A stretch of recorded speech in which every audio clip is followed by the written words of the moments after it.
You got into the safety business because you wanted to protect people, but somewhere along the way the job started controlling your time, your schedule, your priorities, even your income potential.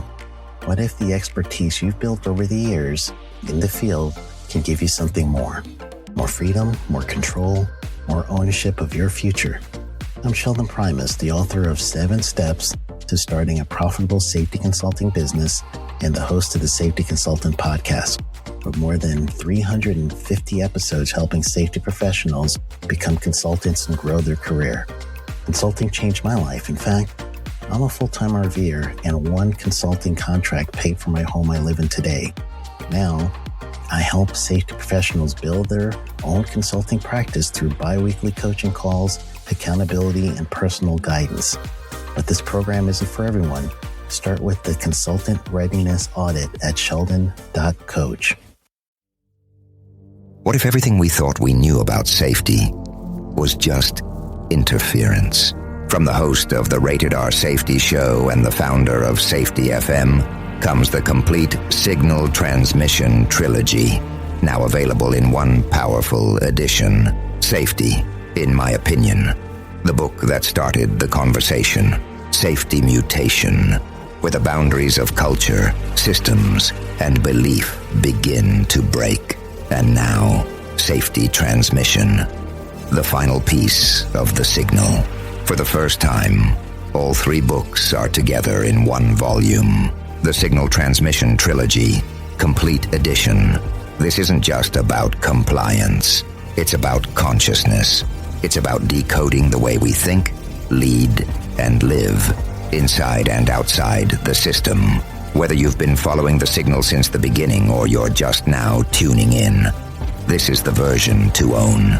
Search Signal Trilogy on Amazon or visit safetyfm.com to get your copy now.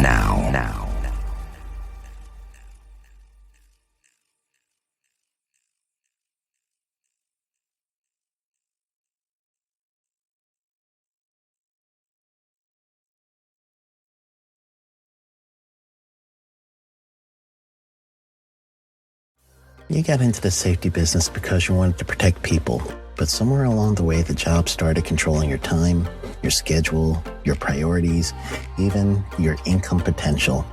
What if the expertise you've built over the years in the field can give you something more? More freedom, more control, more ownership of your future. I'm Sheldon Primus, the author of 7 Steps to Starting a Profitable Safety Consulting Business and the host of the Safety Consultant Podcast, with more than 350 episodes helping safety professionals become consultants and grow their career. Consulting changed my life. In fact, I'm a full-time RVer, and one consulting contract paid for my home I live in today.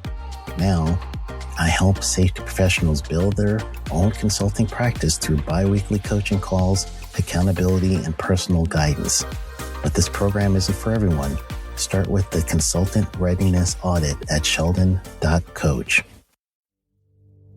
What if everything we thought we knew about safety was just interference? From the host of the Rated R Safety Show and the founder of Safety FM comes the complete Signal Transmission Trilogy, now available in one powerful edition. Safety, in my opinion, the book that started the conversation. Safety Mutation, where the boundaries of culture, systems, and belief begin to break. And now, Safety Transmission, the final piece of the signal. For the first time, all 3 books are together in one volume. The Signal Transmission Trilogy, Complete Edition. This isn't just about compliance. It's about consciousness. It's about decoding the way we think, lead, and live, inside and outside the system. Whether you've been following the signal since the beginning or you're just now tuning in, this is the version to own. Search Signal Trilogy on Amazon or visit safetyfm.com to get your copy now.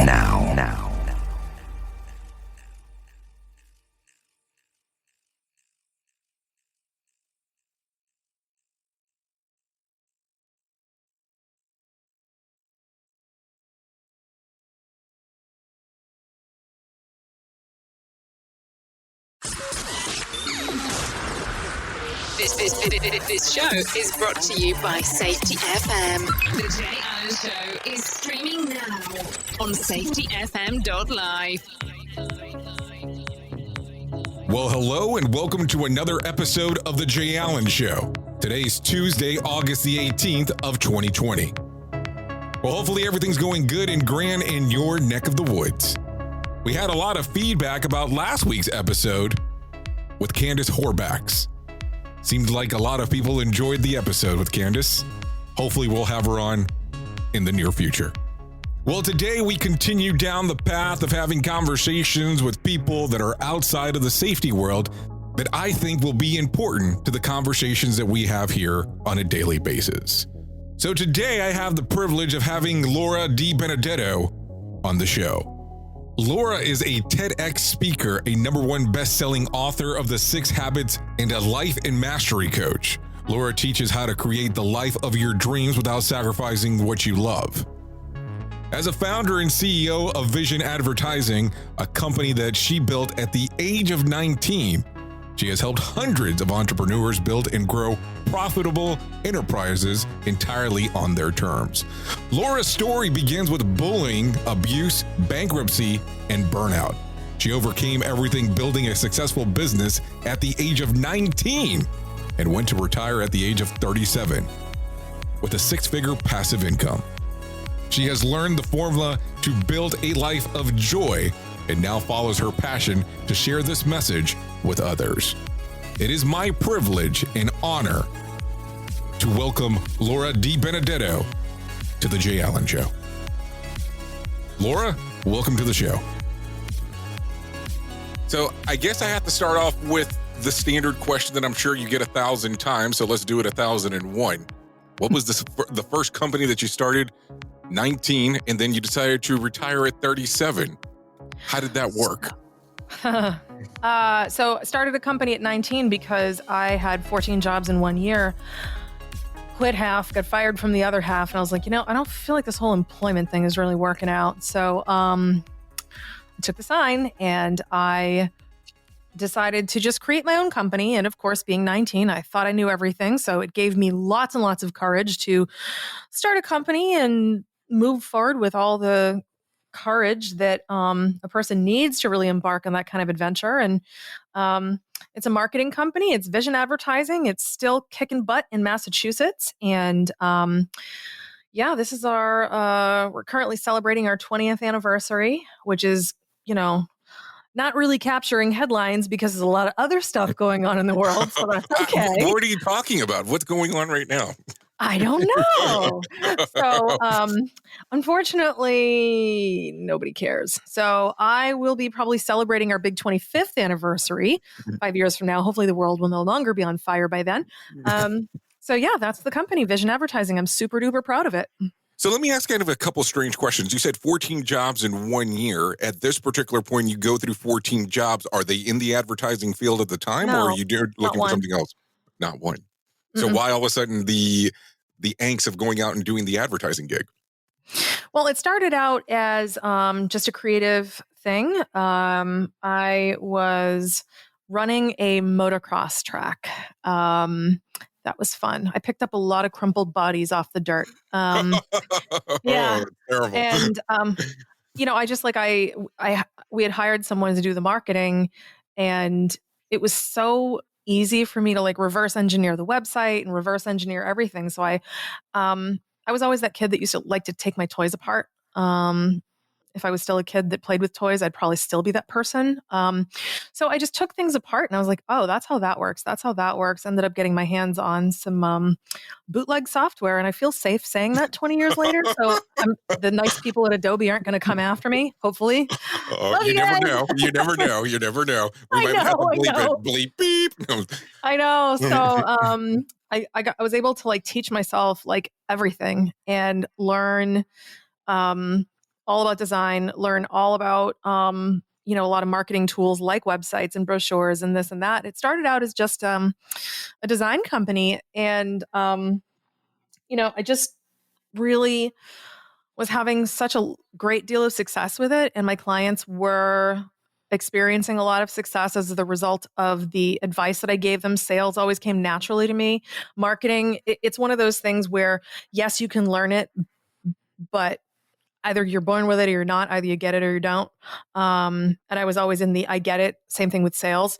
So it was very, very easy for me to just start, giving people really good ideas. And the ideas were like making them loads of money. I was like, maybe I should do more than just this creative stuff. Maybe I should actually turn it into a marketing company. So I did.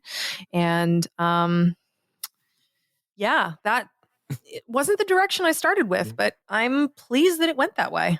So when you kind of look back now at that whole marketing aspect, you have to say, well, this is before the Facebooks of the world and everybody going, oh, Facebook ads. So you're doing marketing. So you've seen so many different trends, probably from, that standpoint of your career to this point. I mean, do you see anything that repeats itself like we kind of see in fashion, or what are you seeing? I like that you're asking that question. Most people don't. And that's a good question to ask.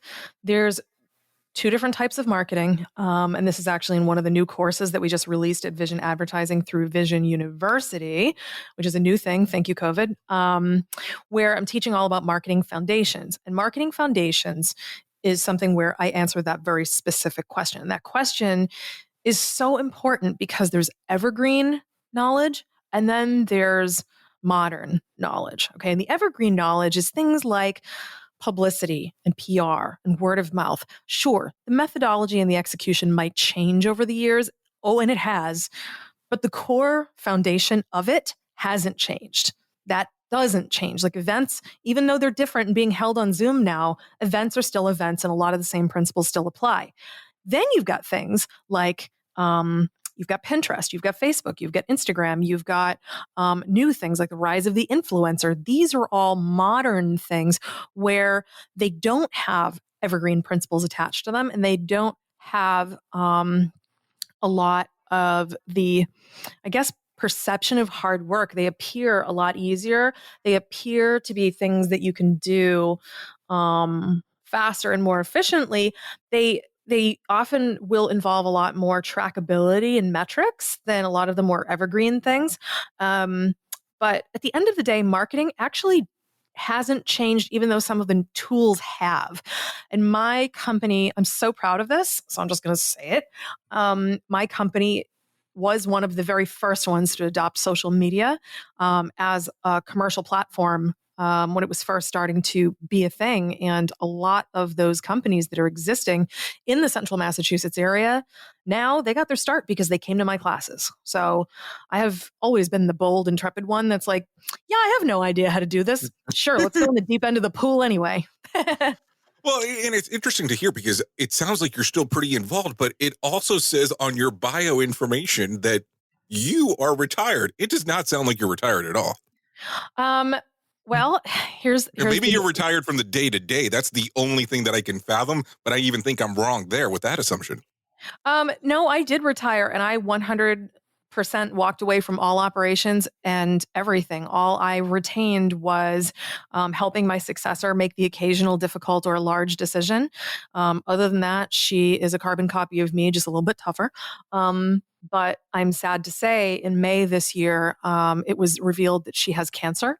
So I was called back into the company to run it for a couple of months while she gets back on her feet after surgery and radiation and things like that. So yes, I did retire. Apparently they just like me so much. They needed me back. So I'm back, I'm running it. And during the whole COVID thing, it's like, well, brick and mortar marketing and serving a lot of restaurants turns out is not that great for company revenue. And if my successor were there to pivot the company during this crazy crisis, she'd be doing it. But instead, I'm doing it. And as soon as she's back, I'm out of there again.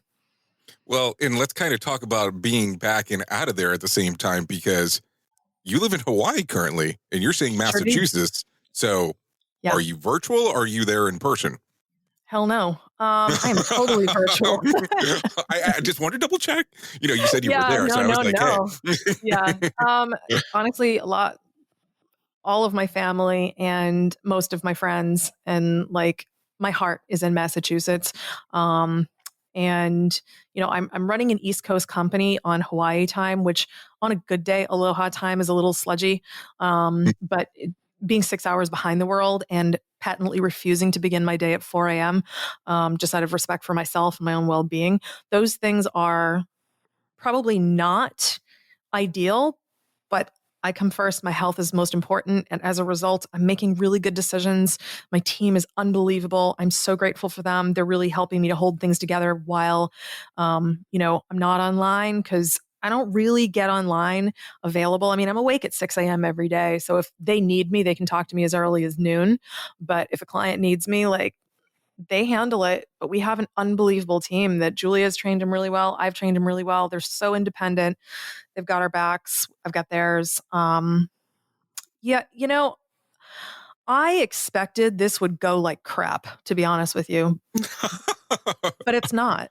I mean, despite being in a perfect storm, there are a lot of things that are not quote unquote right, but it's going really, really well. And, everything that brought us together with, the whole 6 habits work that I've done is directly attributable to why I'm still happy, functional, and now CEO of 2 companies full time.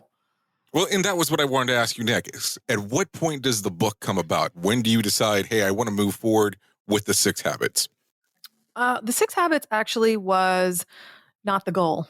The goal was to find out why I was such a depressed, grumpy loser when I retired. So when you retire at 37, you'd think you'd have a lot to be proud of and you'd be really excited, naturally, right? Right. Except I wasn't. Okay. What I was bitter, feeling like a failure, feeling like my success wasn't big enough. My house wasn't big enough. My car wasn't fancy enough. I didn't have enough awards. Hold on. How do you feel like a failure at 37 retired? It doesn't click in my head. Jay, we all feel this way. We all have feelings of imposter syndrome from time to time. And, one of the things that isn't really widely talked about is some of the most successful people in the world are successful because of this fire that's constantly licking at their heels, which is the fire of I'm not enough. And I was not immune to that. And frankly, when I retired, it was December. I was a couple months prior. I mean, I was really hardly working that last year. I was like maybe 5 to 10 hours a week. I had done a very good job firing myself. But like August, New England, you don't work. There's no point, especially if your primary function is sales. Nobody wants to buy or sell anything because summer lasts like 2 minutes in New England. Okay. So I wasn't doing a lot of sales. So I'm just like, screw it. Just like every other year, I took most of August off. And I just remember sitting there almost catatonic in my bedroom, just being like, damn, I'm feeling like such a loser. I'm comparing myself to my friends. I've made new friends and I don't feel like I'm good enough for them, cool enough for them. I feel like I've done enough for my life. And no matter what I've achieved or what I have, I just feel remarkably insufficient, like just a fat loser. What is wrong here? Because on paper, I should be, by all accounts, incredibly happy because on paper, I am a marvelous, grand success. Something isn't lining up here. So being an entrepreneur, that means I'm a problem solver. I see a problem and I'm like, yeah, that's my job. I'm going to go fix it. So the problem this time wasn't a marketing plan. It wasn't anything else. It was something I needed to fix. So you decide that this is something you're going to fix. So what research do you start doing? What path do you start going down saying, if I'm having this problem, I would assume some other people are having the same issue?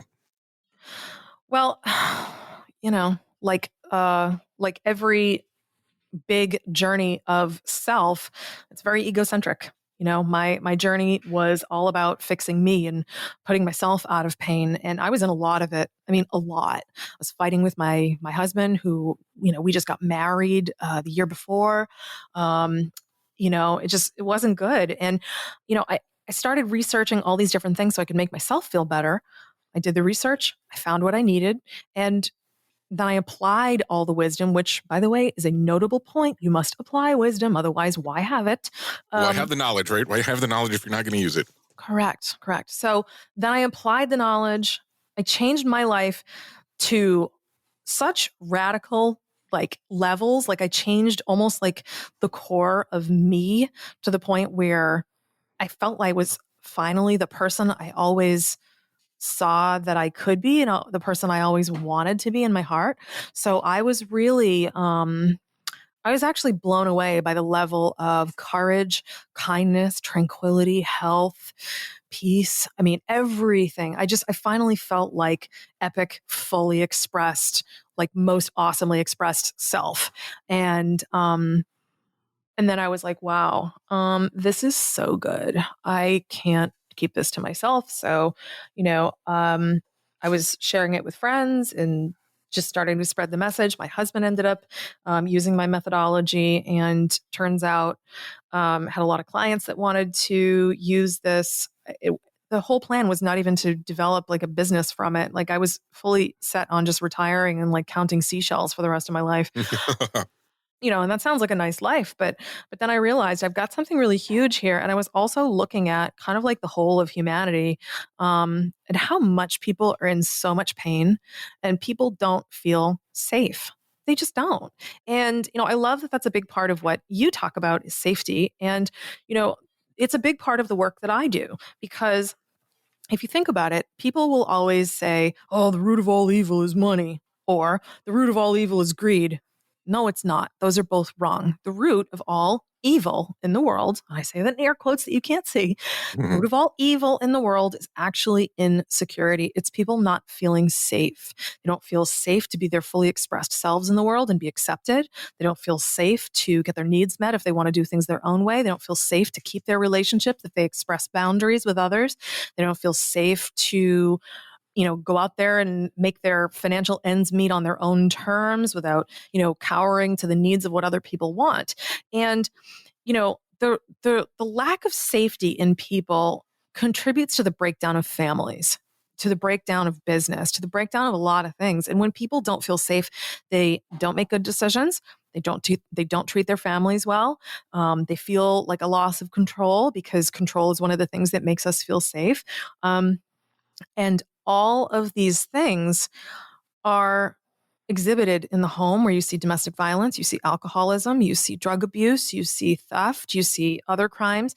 And the thing is, when you take a look at a person that's doing those things and you stack them up against a person like myself, who has actually mastered all of these 6 core habits, that person, of course, is capable of those awful things, because they are so riddled with pain and so riddled with insecurity of all different kinds. Insecurity is way more than just, oh, I don't like the way I look. Insecurity is a deep, like, wound of not feeling safe or whole or complete, right? And that person is going to be doing these things in any desperate bid they can to feel better and to get that safety and security. Then you take a look at someone that's actually done the work on themselves, like the work I've done and the work that I suggest and I'm trying to help other people do. And you'll notice that someone like me, I am incapable of doing those crimes against humans, crimes against family, crimes against other things, because I don't have the tools inside of me. I don't have that rage inside of me. I don't have that crippling fear. I don't have this gaping maw of need. And I don't have this gigantic pit that is filled with insecurity. Therefore, I don't have the tools necessary to commit these heinous crimes against people, ourselves, and others. Do you know what I'm saying? Yeah, so let me make sure that I understand. So are you saying that this is something because how you learned, so you don't have this inside of you, or is this something that was already kind of instilled to you as you were growing up? No. Okay. Are you kidding me? I didn't have a better upbringing than anybody else, despite my parents' best efforts. I mean, like my parents, good people, really good people. But what happens is when you're a little kid, you go out in the world and you get to interact with other little kids who are the products of their parents' crappy parenting and their parents' insecurities and their parents' fears and their own terrible upbringing, right? So what you end up having is a child's psyche, very young, right? And no matter what mom and dad say, which was the case for me, nothing will ever be louder than what the other kids say. The other kids, their voices are meaner, louder. And you know what? When you go out in the world and you're a little kid and you're like 5 or 6 years old, you want friends. And then when you don't get them, it really hurts, you know? And those things affect you. And I was abused in one of my first serious relationships. I was psychologically abused, physically abused, sexually abused. I was bullied in school. And I also have attention deficit disorder, which, got to be honest with you, not fun, but I've managed. And like, I've had to overcome quite a bit just to get to a normal level of functioning. And then to get to a place of hyper special, like really ultra functional state of being, that is where the extra work requires. I mean, like within the 6 habits, like the whole premise of everything that I try to put forth is that you don't need to be special or have these things baked into you. You can learn all of them. And as a matter of fact, we're given a lot of these gifts when we're born, but it's other kids. It's, life that tells us not to do it. Like, for example, one of the habits is all about presence. Guess what? We live in a world that's all about the almighty clock. Oh, tell me about your resume. It's all about your past. Oh, what are your plans for 5 years from now? That's the future. How about right now? Society and our culture has undone much of what we actually know how to do. And meanwhile, kids are actually like really, really adept at being present. But we as adults and our culture breeds it out of them. So a lot of the book is actually returning to your natural state of being, but things like intention, which is the 6th habit, you have to learn. And these are the habits that build the most complete, whole, successful, secure people. And when you are whole, complete, successful, and secure, you can build any dream you can possibly conceive of because you're not operating from a state of lack. So as you look at this and you describe the habits and you went through the book and you actually build the book out, and I believe there's some coursework as well that's available. Mm-hmm. As you look at this, do you sit back and you go at first when you're describing this to people, and this was something that you referenced earlier on, that we suffer of imposter syndrome. So do you kind of lead to an extent where you tell them, fake it until you make it as you're learning these concepts? No. Some of these things, like when it comes to accepting yourself, that really is kind of like telling the truth in advance. When you're like, if you know anything about affirmations and things like that, a lot of times you have to say things to yourself that you don't fully believe just yet. And I say that's probably the only place where the fake it till you make it thought process would probably apply. But I see what you're saying though. But the thing about all of this work is it's the opposite of what I did for 20 years, right? What I did for 20 years was fake it, right? I faked it. I constantly tried to show the world that I was much more successful than I truly felt inside. As a result, I got lots of accolades. I got lots of awards. I've been on all kinds of awesome TV. I've been on Fox News. I've done this. I've done that. I mean, because I needed to accumulate all these external success indicators so then I would earn other people's approval. But when you start to try like actually earn your own, that's a game changer. And if anything, you might need to give yourself a little boost, just to kind of help you along. But for the most part, you got to be in high integrity this whole journey. And the thing that I liked about it, I mean, when I was discovering all these 6 habits and discovering what habit is and how they're formed and how humans actually function in terms of habits psychologically and scientifically, it was like really clear to me, oh my God, my stubborn self can actually do this. Lord, I was like so excited because I am actually the most stubborn person on the planet.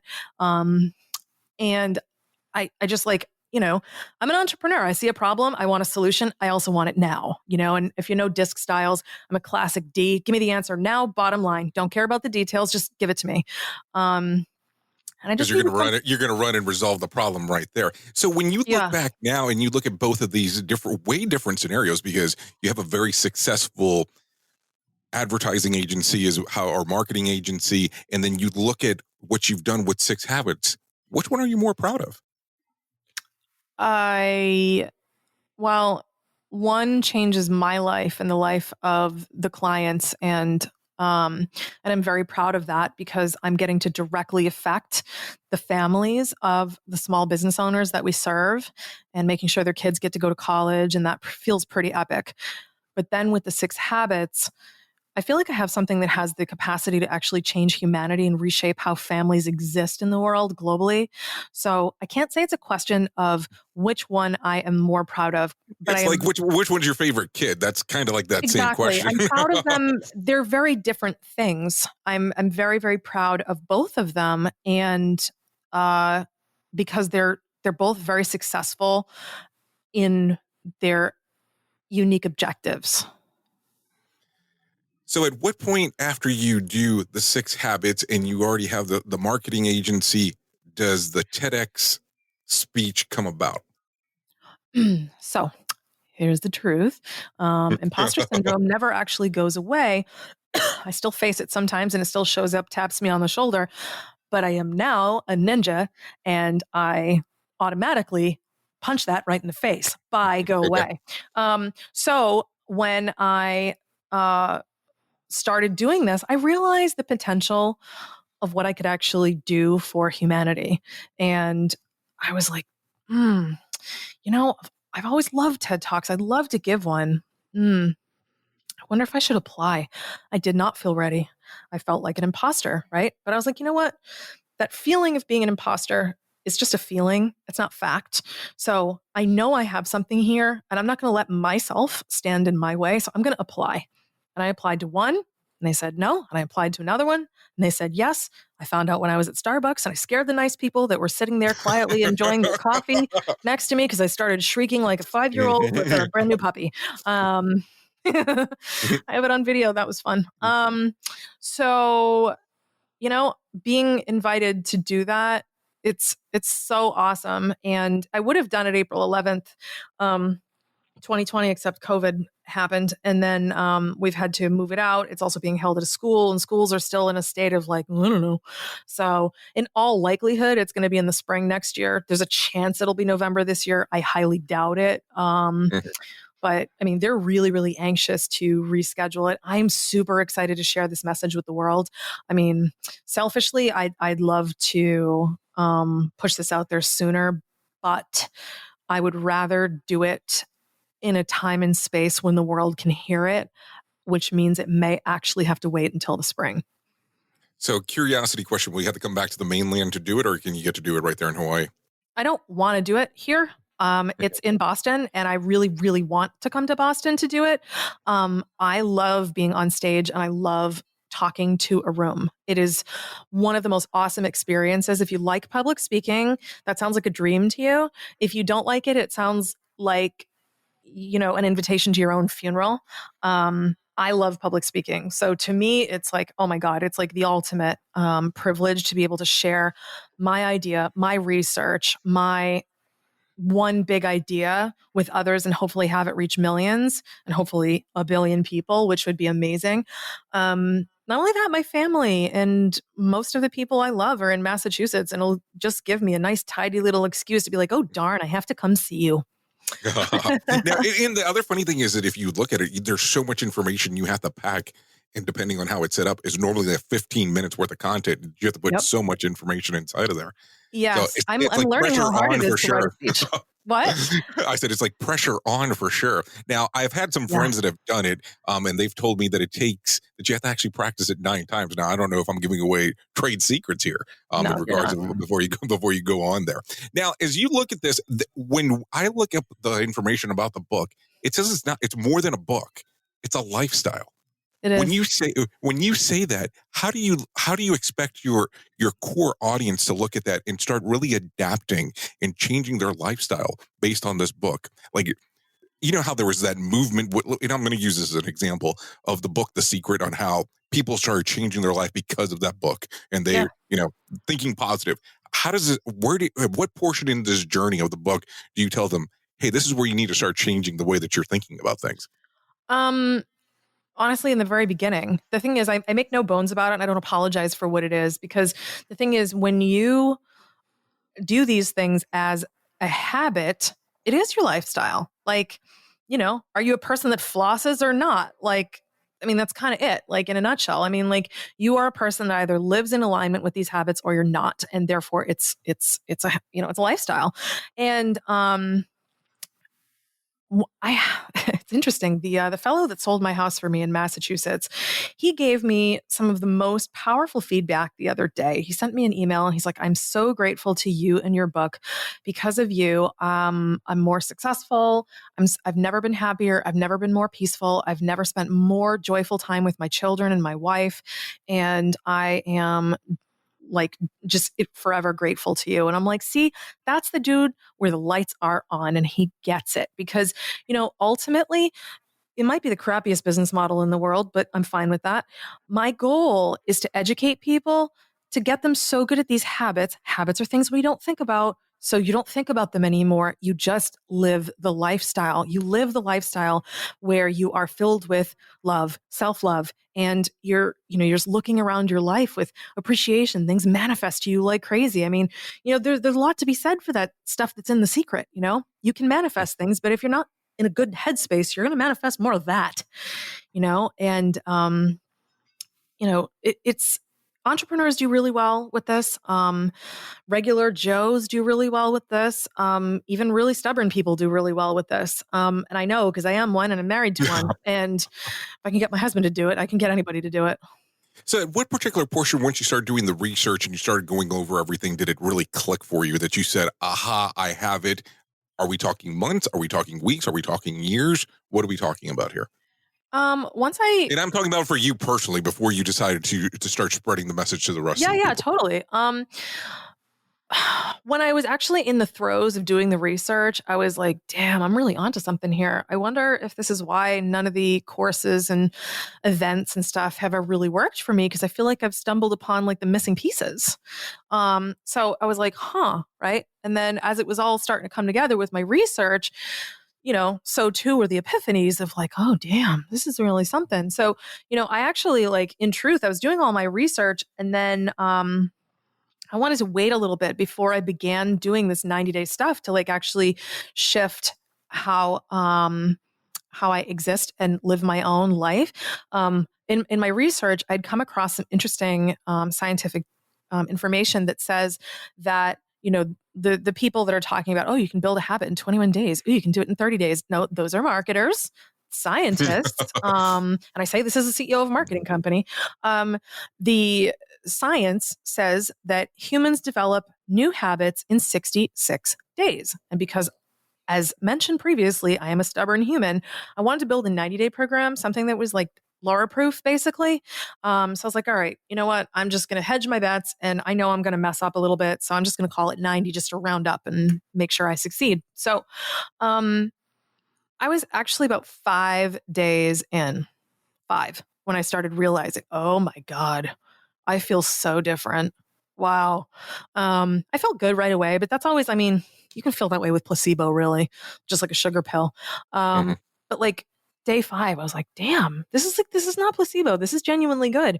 And then I started doing things differently. I repaired a friendship with someone that I hadn't spoken to in 3 years because I just got the courage to have the conversation and say the things that needed to be said. And, I think it was day 38 that my husband and I decided to move to Maui. And that was a really, really, really big deal for me. And huge deal. What are you talking about? Massive. I've never lived far away from my family. He has, but I never did. So, I had a huge spiritual breakthrough. I had basically a lot of things that I really needed to do to up-level myself as a human. I experienced all within probably the first 60 days of the program. And it was just mind blowing just to realize. And when the 90 days was over, I was like, oh my God, I feel whole finally. I don't feel like I need other people's approval. I don't feel like I'm just looking at life like the glass is half full. No, my glass runneth over. My life is extraordinary. This is so good. And I can literally do anything. I felt like I was on the most epic drug of all time. And I really wanted to share it. So it never started out as something to share or a business to build or a book to write. It literally came from, I need to feel better. And seriously, day 5 is when it was oh my God. And then it just kept compounding from there. So I want you to think about something real quick. I want you to think about some of the people that might be out there taking a listen and saying, okay, I've heard of other programs. How do I know that this one's going to work for me?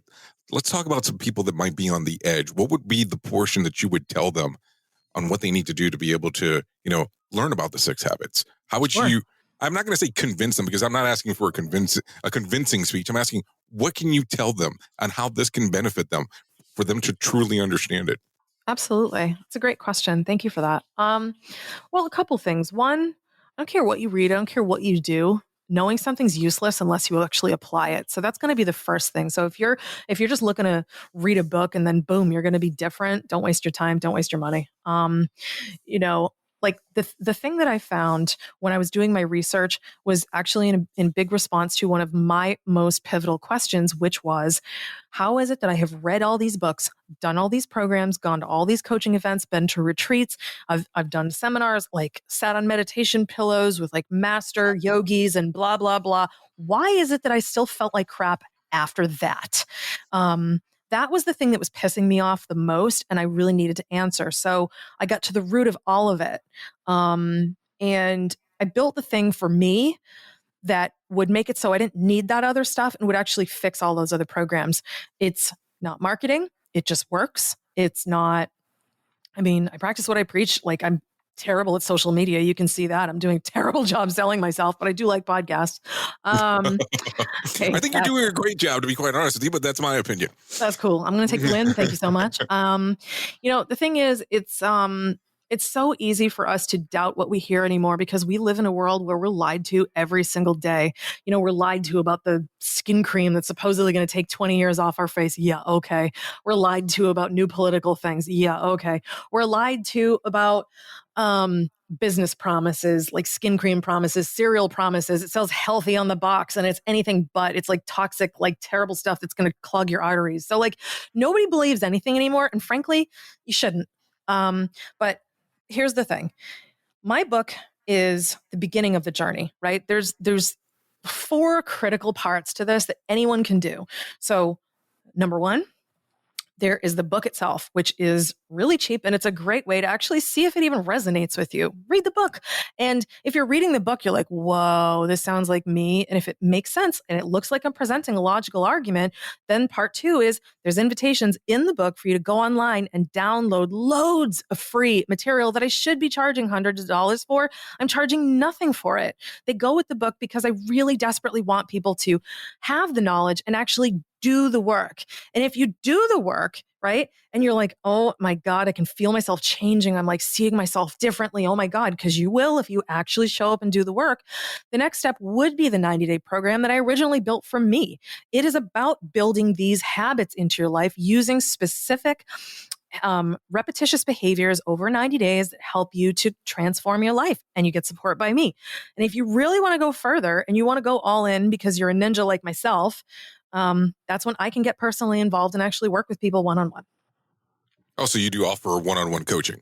Not a lot of it. It's only for the elite few that really, really want the one-on-one attention because I am an ass kicker. I'm going to make it hurt, but I will get you there. Like, you can't lie to yourself with me. You can't tell yourself, oh, I can't do this. I'm going to call you on it. We will get you through this. Like, one of my biggest gifts in the world, which felt like a curse at much points of my life, is I have no problem. I'm actually really comfortable in the deep, dark, and ugly places of life. You want to go ugly? You want to go deep? You want to talk about how your father like beat you up as a kid? I got you. Let's do this. Let's unpack all that crap and let's get you to the meadow. Let's get you to the joy, because you can't go around the suck. You got to go through the suck.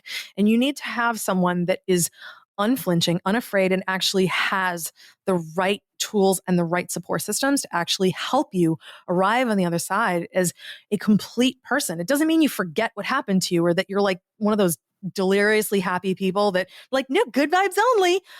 No, all vibes are real. All vibes matter.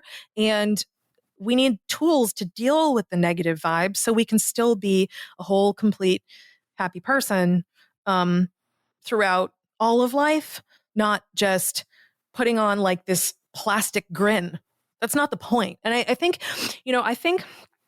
your question, what would I say to people? If you're looking for a pragmatic approach, someone that's not going to BS you, someone that's not going to try to sell you a line of crap about how great something is, but I'm going to give you the unvarnished truth, I'm probably going to be a great author for you and probably a good leader toward happiness. I am a very cynical person. I'm very pragmatic. I did not write a fluffy book. I don't like fluffy books. I don't want to sit there and talk about meditation pillows as much as I enjoy those things. I want practical strategies. I want to have things that are proven to work and has a track record, because I was so tired of years of stuff not working for me and thousands going down the drain. I was like, I'm done. Okay. Expletive, expletive, expletive. I'm you done. can say it. I'm perfectly fine with it. Fuck this. I'm done. Okay. Mm-hmm. And that's the thing is if anyone has ever felt that way and they're looking for a no BS approach to actually getting somewhere and not changing who you are, to be one of those people with the plastic happiness, but real to your core happiness where you're still who you are, that is the person that I can help probably the most. But I will tell you, I have never heard of someone really taking that kind of honest approach. It's a lot of the BS, as you're saying, in regards of push this back, kind of compartmentalize this bad idea that happened back in your life and then kind of move forward by just being happy. Yeah, I actually think that that's very harmful to people. And you know what? I've been through a lot of therapy. I started as a teenager because my parents thought I was just this weird kid that didn't like their parents. That's odd. So we went to family therapy, but then I ended up going in my 20s and I ended up liking it quite a bit. And it's actually one of the resources I mentioned in the book. Please, if you have traumatic things and you need someone to clinically discuss this with you, seek out a therapist. I am not a therapist. So a therapist helps you sort out the past.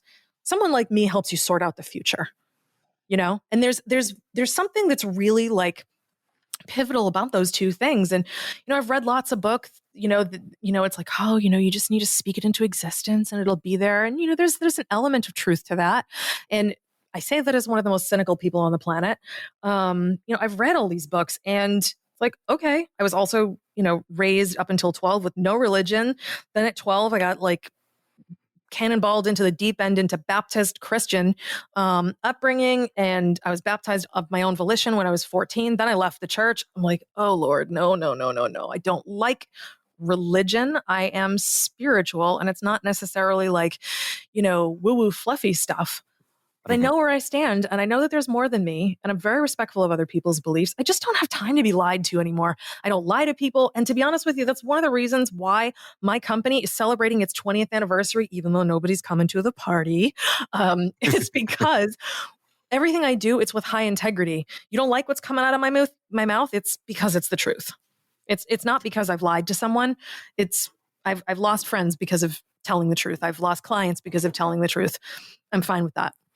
Laura, I have to tell you, Laura, I really have to tell you, I really love the approach that you take to this. Most people will not take that approach. I think it's great. Now, I have a question about the coaching aspect of it.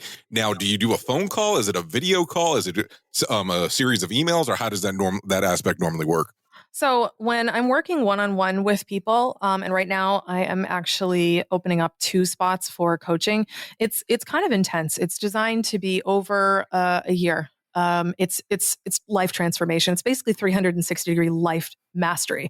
So there's habit mastery, but once you master the habits, it's self-mastery, and then it is life mastery. And when I work with someone, it's for the life mastery, which is all 3 of those things. So you master the habits, but the goal is for you to not remember and think about or obsess on the habits. Not the point. The point is to remember them, master them, move on. Now let's master yourself.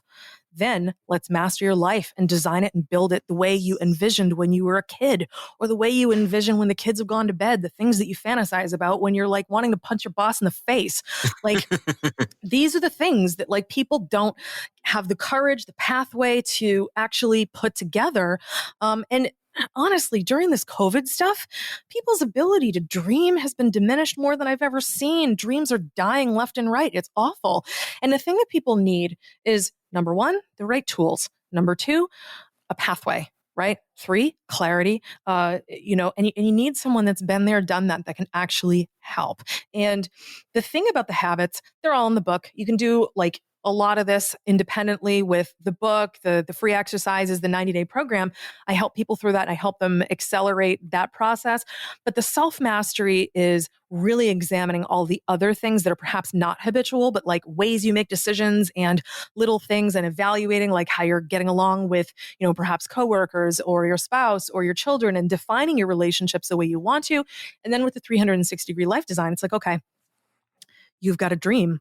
You have been solidly standing in your own way of having that dream for a long time. Let's talk about why. And let's talk about what life looks like now that you've become a master of these habits. Now you've got the tools to build it. Let's talk about a timeline. Let's talk about what are your specific action steps. What do you need to do today that gets you to your goal? What do you need to do today to start that company you've been dreaming of for 20 years, but have never felt less like doing because the world is on fire and your motivation is exactly zero? Like, how do we get you to do it? How do we get you to finally heal your marriage? How do we get you to get your kids to talk to you again? How do you dig up the stones to move to an island if that's your dream? It was my dream. What is it that it's going to take? Because it's nice to dream. It really is, but this is just more of the practical stuff. You need a path. You need specific logical steps that happen in a sequential order. You need a big goal broken down into little tiny actionable sequential steps in order to make things happen. Dreaming isn't enough. Wishing ain't enough. It's nice to want things, but unless you're willing to actually do the work and specifically the right work, you won't have it. And that sucks because most of us are sitting on all these dreams that we've had and we're not living them. Oh, I always wanted to be an entrepreneur. Oh, I always wanted to, go to, I don't know, in my case, Antarctica. I was going to go, but then the world got weird. So it's the, I always wanted to. Well, why don't you? Well, because. Why don't we break down the because and stop allowing these to block you from the things you want? This is your one sovereign life. Live it. Get the hell out of your own way. Live it. So that's what I do is I help people live it. Now, Laura, if our listeners wants to get more information about you and the 6 Habits, where can they go and find more info? You can go to the6habits.com, THESIX habits.com. You can actually order an autographed copy of my book. It's free plus shipping. And you can also learn more about working with me directly. You can learn more about the 90-day program there. If you buy the book, you'll get all the invitations to all the free stuff that's actually noted within it. But the6habits.com is the center of all of that. And you can even find out about the upcoming TED Talk. Hell, I'd love to know about the upcoming TED Talk. That'd be great. Do tell. When's it going to be? I can predict the future. Well, Laura, I appreciate you coming on to the show. Truly a pleasure. Thank you so much for your great questions and for this opportunity to chat about this.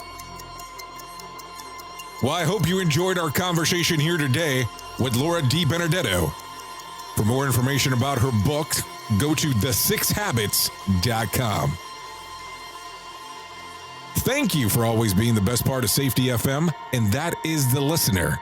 Safety FM is the home of real safety talk.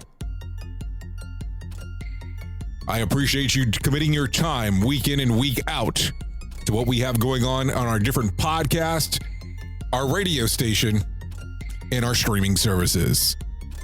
This brings another episode of The Jay Allen Show to an end.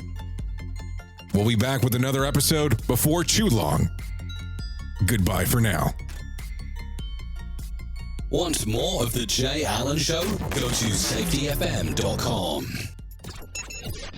The views and opinions expressed on this podcast are those of the host and its guest and do not necessarily reflect the official policy or position of the company. Examples of analysis discussed within this podcast are only examples. They should not be utilized in the real world as the only solution available, as they are based only on very limited and dated open source information. Assumptions made within this analysis are not reflective of the position of the company. No part of this podcast may be reproduced, stored in a retrieval system, or transmitted in any form or by any means, mechanical, electronic, recording, or otherwise, without prior written permission of the creator of the podcast, Jay Allen.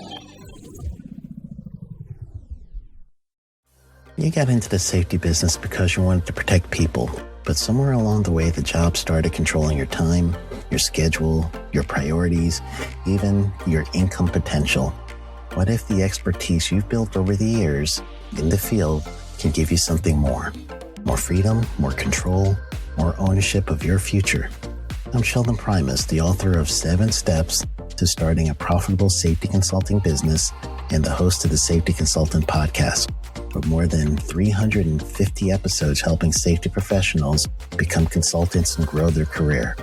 Consulting changed my life. In fact, I'm a full-time RVer, and one consulting contract paid for my home I live in today. Now, I help safety professionals build their own consulting practice through bi-weekly coaching calls, accountability, and personal guidance. But this program isn't for everyone. Start with the Consultant Readiness Audit at sheldon.coach. What if everything we thought we knew about safety was just interference? From the host of the Rated R Safety Show and the founder of Safety FM comes the complete Signal Transmission Trilogy, now available in one powerful edition. Safety, in my opinion, the book that started the conversation.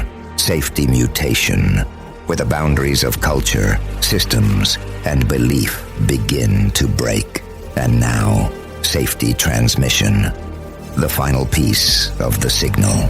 For the first time, all 3 books are together in one volume. The Signal Transmission Trilogy, Complete Edition. This isn't just about compliance. It's about consciousness. It's about decoding the way we think, lead, and live, inside and outside the system. Whether you've been following the signal since the beginning or you're just now tuning in, this is the version to own. Search Signal Trilogy on Amazon or visit safetyfm.com to get your copy now.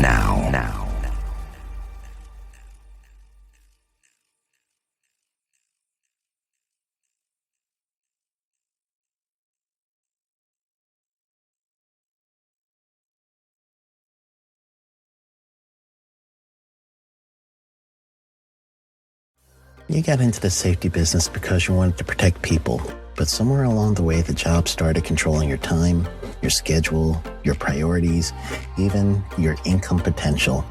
What if the expertise you've built over the years in the field can give you something more? More freedom, more control, more ownership of your future. I'm Sheldon Primus, the author of 7 Steps to Starting a Profitable Safety Consulting Business and the host of the Safety Consultant Podcast, with more than 350 episodes helping safety professionals become consultants and grow their career. Consulting changed my life. In fact, I'm a full-time RVer, and one consulting contract paid for my home I live in today. Now, I help safety professionals build their own consulting practice through bi-weekly coaching calls, accountability, and personal guidance. But this program isn't for everyone. Start with the Consultant Readiness Audit at sheldon.coach. What if everything we thought we knew about safety was just interference? From the host of the Rated R Safety Show and the founder of Safety FM comes the complete Signal Transmission Trilogy, now available in one powerful edition. Safety, in my opinion, the book that started the conversation. Safety Mutation, where the boundaries of culture, systems, and belief begin to break. And now, Safety Transmission, the final piece of the signal. For the first time, all 3 books are together in one volume. The Signal Transmission Trilogy, Complete Edition.